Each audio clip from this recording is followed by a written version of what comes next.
সড়ক অবরোধ করেছেন জুলাই গণঅভ্যুত্থানে আহতরা। এই মুহূর্তে সেখানে আছেন সহকর্মী ফরদিন মাঝার, সরাসরি যাচ্ছি তার কাছে।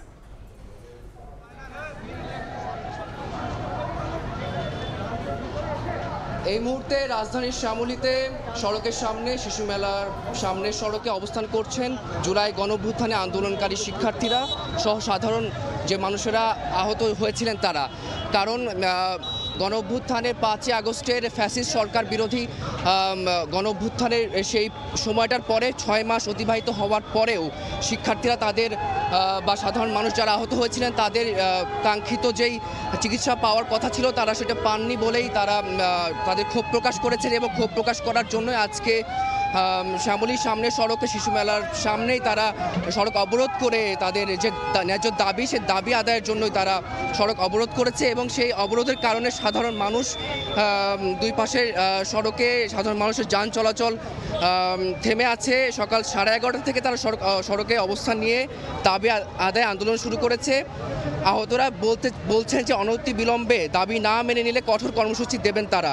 এর আগে একই দাবিতে গতকাল শনিবার 10:30টার পর থেকে গভীর রাত পর্যন্ত পঙ্গু হাসপাতালের সামনে অবস্থান নিয়ে বিক্ষোভ করেছেন আহতরা।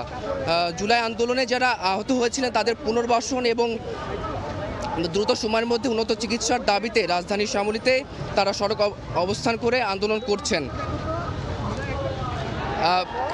এই মুহূর্তে সেখানে আমরা আছি এবং আমরা দেখতে পেয়েছি যে তাদের যেই এই গত 6 মাসে তাদের যে যাতনা সেটাই তারা প্রকাশ করেছেন। সেই ক্ষোভের বহিঃপ্রকাশ তাদের আজকের এই আন্দোলন।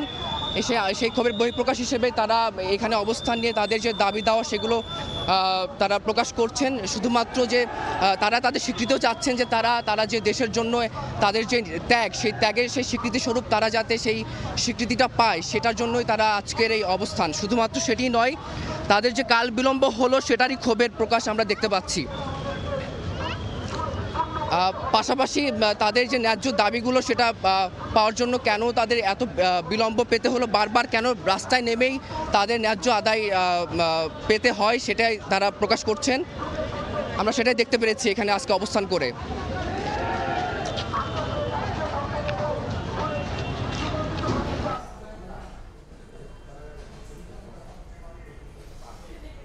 এতক্ষণ সরাসরি ছিলাম বৈষম্য বিরোধী আন্দোলনে আহতদের কর্মসূচিতে।